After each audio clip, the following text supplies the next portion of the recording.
ઉનાળો આવે છે ને મીઠાના પાટામાં પડશે પાણીનો તૂટો ને આપણે નવી કુઈમાં કાઢી નાખા ટેફા બહાર.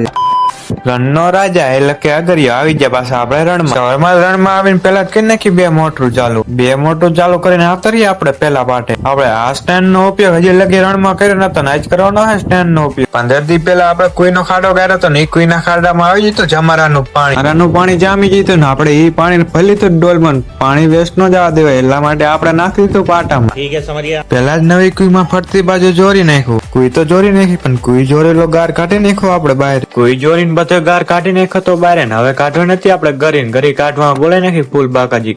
ગરીનો એક થર કાઢી નાખ્યો ને કોઈ કઈ નાખી સામે નજી તો આપણે ગારોની હે 12 ફૂટ. ગરીના 2 થર કાઢીને આવતા રહેતા આપણે બહાર ગરી કુઈના બાજુમાં પડે હતી એટલે આપણે કરી નાખી આગ. આપણે પાછું જવાનું કુઈ ગારવા અંદર ને પાવડો કરી નાખો પેલા જ અંદર ગા નજી તો આપણે ગારવાની હે 12 ફૂટ કુઈ હાથ ફૂટ આપણે ગારી નાખી. વરીને આવતરી આપણે કોઈ અંદર ગરી કાઢવાની 2 ફૂટ ગરી કાઢી નાખી નજી તો આપણે કાઢવાની હે 3 ફૂટ ગરી. અગરિયા મિત્રોને ખબર હશે કે કોઈની અંદર ગરી કાઢવી કેટલી કાઠી પડી છે. અગરિયા મિત્રો કોમેન્ટ કરી નાખજો કે કોઈની અંદર ગરી કાઢવી કેટલી કાઠી પડી છે અને કહેવાય ગરી. અગરિયા મિત્રોને કુઈમાં ગરી કાઢવી ઘણી કાઠી પડી છે. આપડી કુઈમાં નીકળ્યું સોગાડું આના તો 2 નામ આવે પણ બીજું નામ અગરિયા મિત્રો કોમેન્ટ કરી નાખજો.